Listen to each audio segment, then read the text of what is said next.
नमस्कार, मी अंजलीज मराठी रेसिपीमध्ये तुम्हा सगळ्यांचं मनपूर्वक स्वागत. आज आपण ताकातले आप्पे, याला इन्स्टंट बोंडे पण म्हणलं जातं. तर चला, नाश्त्यासाठी हा उत्तम पर्याय आहे. अगदी आयत्या वेळात किंवा तुमच्याकडे टाईम नसेल तर असा हा नाश्त्याचा प्रकार तुम्ही झटपट एक 10 ते 15 मिनिटामध्ये बनवू शकता. तर खूप स्वादिष्ट आणि खूपच पौष्टिक अशी ही रेसिपी खूप सोपी आहे. तर चला, सगळ्यात अगोदर इथे आपण रवा घेतलेला आहे. हा जो उपम्याचा रवा असतो तो यूज करायचा. 1 वाटी थोडासा जाडसर रवा आपण इथे घेतलेला आहे. आणि इथे आपण एक मोठा कांदा बारीक चिरून घेतलेला आहे, अगदी बारीक चिरून घ्यायचा. त्याचबरोबर एक टोमॅटो घेतले, टोमॅटोही कट करून घ्यायचा छोटं छोटं. आणि इथे आपण एक शिमला मिरची घेतलेली आहे, ती पण बारीक कट करून घेतलेली आहे. तर आता आपण इथे कोथिंबीर घेतलेली आहे थोडीशी, अशी चॉप करून कोथिंबीर घ्यायची. चवीनुसार मीठ घ्यायचं आपल्याला. आणि त्याचबरोबर साधारण 2 ते 3 हिरव्या मिरच्या बारीक स्लिट करून कट करून घ्यायच्या. आणि 1 चमचा आपण इथे जिरं यूज केलेला आहे. इथे आपण अर्धा चमचा खाण्याचा सोडा यूज केलेला आहे. आणि इथं 2 ते 3 चमचे साधारणतः बेसन घेतलेलं आहे आपण, म्हणजेच पिठल्याचं जे पीठ असतं ते इथे आपण यूज करतोय. याला बेसन पण म्हणलं जातं. आणि इथे आपण ताक घेतलेलं आहे. तर ताक साधारणतः 4 वाट्या ताक आहे. एका वाटीसाठी आपल्याला 3 वाटी मिनिमम ताक टाकावं लागतं. त्यासाठी मी इथे 4 वाट्या ताक घेतलेला आहे. तर सगळ्यात अगोदर आपण रवा भिजवून घेऊया. तर एका बाउलमध्ये 1 वाटी रवा टाकलेला आहे. रवा हा थोडासा जाडसर रवा असतो. आणि इथे आपण साधारणतः 2 ते 3 चमचे मोठ्या चमच्याने हे बेसनचं पीठ टाकलेलं आहे. बेसनच्या पिठामुळं बाइंडिंग येते आणि खूप छान टेस्ट अशी आपल्या आप्याची, बोंड्याची होते. तर इथे आपण चवीनुसार मीठ ॲड करूया. आणि लागेल तसं आपल्याला यात ताक टाकायचं आहे. तर ज्या वाटीने आपण रवा घेतला होता त्याच वाटीने मोजून मिनिमम 3 आपल्याला वाट्या हे ताक टाकायचं आहे मध्ये. ताक टाकून आपल्याला हा रवा व्यवस्थित भिजवून घ्यायचा आहे. खूप छान इन्स्टंट आप्पे होतात. आणि या आपण ज्या शिमला मिरची, कांदा, टोमॅटो वापरलं त्यात तुम्ही बऱ्याचशा भाज्या चिरून टाकू शकता, गाजर टाकू शकता किंवा कोबी खिसून टाकू शकता. तर अशा प्रकारे ज्या आवडेल त्या भाज्या तुम्ही त्यात टाकू शकता. तर इथे आपण साधारणतः 3 वाट्या ताक टाकलेलं आहे. आता आपण हा रवा भिजवून घेऊया.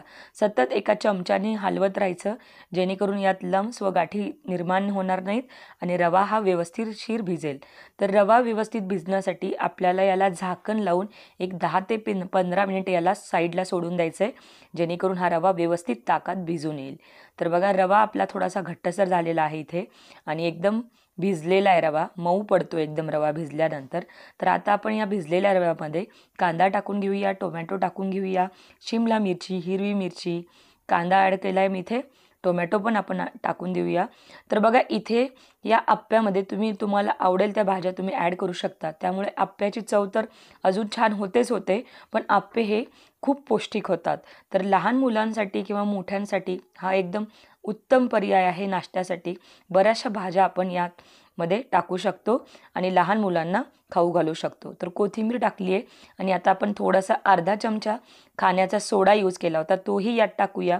आणि व्यवस्थित हे जे बॅटर आहे ते आपल्याला अशा प्रकारे हलवून घ्यायचं आहे. म्हणजे खाण्याच्या सोडामुळे हे बॅटर व्यवस्थित फुललं जातं, आप्पे एकदम फुलतात आणि आपले आप्पे जे आहेत ते खूप छान सॉफ्ट आणि वरून आपले आप्पे क्रंची होतात. तर बघा, मस्त एकदम घट्टसर थोडंसं बॅटर होतं. आणि या बॅटरचे तुम्ही आवडत असेल तर डोसे करू शकता किंवा उत्तप्पे करू शकता, पण आज आपण यापासून आप्पे बनवतोय. तर चला, एकदम सोपी पद्धत आहे या प्रकारे ताकातले आप्पे बनवण्याची आणि खूप छान लागते टेस्ट. तर इथे बॅटर आपलं रेडी आहे. बघा, ही कन्सिस्टन्सी आपल्याला बॅटरची ठेवायची आहे. आवडेल त्या भाज्या तुम्ही यात टाकू शकता. तर आता इथे एक आप्पे पॅन आहे माझ्याकडं आणि आपण त्यावर थोडंसं तेल असं टाकून घेऊया, जेणेकरून आपले आप्पे चिटकणार नाहीत आणि आप्पे एकदम क्रिस्पी होतील. तर अशा प्रकारे थोडं थोडं आपण एका चमच्याच्या साहाय्याने हे आप्पे पात्रामध्ये पीठ भरायचं आहे. तर लक्षात ठेवा, खूप जास्त भरायचं नाही, थोडेसे गळवट भरायचे, म्हणजे ते फुलून वर येतात. त्यासाठी आपल्याला थोडंसं हे आप्पे पात्रामध्ये थोडेसे गळवट भरून घ्यायचे आहेत. तर आता साधारणतः खालच्या साईडने 5 ते 6 मिनटं त्याला व्यवस्थित शेकून घ्यायचं आणि त्यानंतर थोडंसं वरची साईड सुकत आली की मग आपण याला पलटून घेऊया. किती छान कलर आलेला आहे, तुम्ही बघू शकता. एकदम लो गॅसवर हे आप्पे अशा प्रकारे आपल्याला बनवून घ्यायचे आहेत. मस्त एकदम गोल्डन कलर येतो ह्या आप्याला. आणि या आप्यासोबत तुम्ही हवी ती चटणी बनवू शकता, शेंगदाण्याची किंवा तुम्ही खोबऱ्याची चटणी बनवू शकता. बघा किती छान इन्स्टंट आपले तयार आहेत. आणि खालच्या साईडनेही आपल्याला एक साधारणतः 5 मिनटं भाजून घ्यायचे.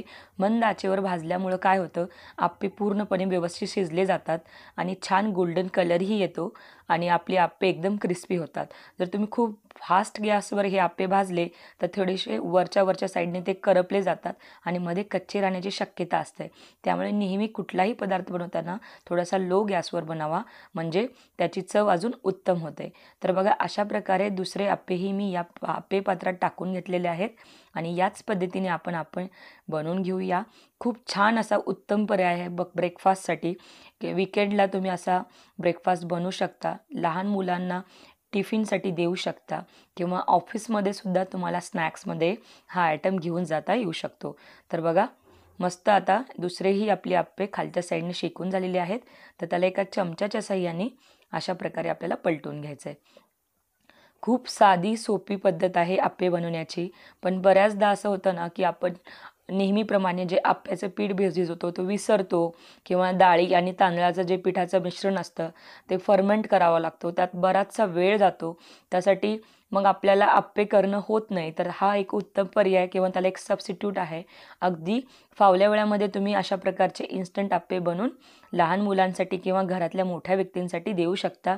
हा एकदम चांगला पर्याय आहे. तुम्ही स्नॅक्समध्ये, ब्रेकफास्टमध्ये किंवा इवन लंचमध्ये सुद्धा खाऊ शकता.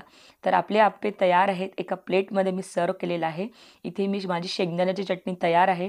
तर मी त्या चटणीसोबत हे गरमागरम आप्पे सर्व केलेले आहेत. बघा किती छान व्यवस्थित मध्ये जाळी पण पडलेली आहे आणि वरून एकदम क्रिस्पी आहेत. तर नक्की ट्राय करा. रेसिपी खूप छान आहे. रेसिपी आवडली असेल तर नेहमीप्रमाणे लाईक करा, शेअर करा. चॅनेलवर नवीन असाल तर चॅनेलला सबस्क्राईब करायला विसरू नका. सोबतच जे बेल आयकॉन दिले त्यालाही क्लिक करा.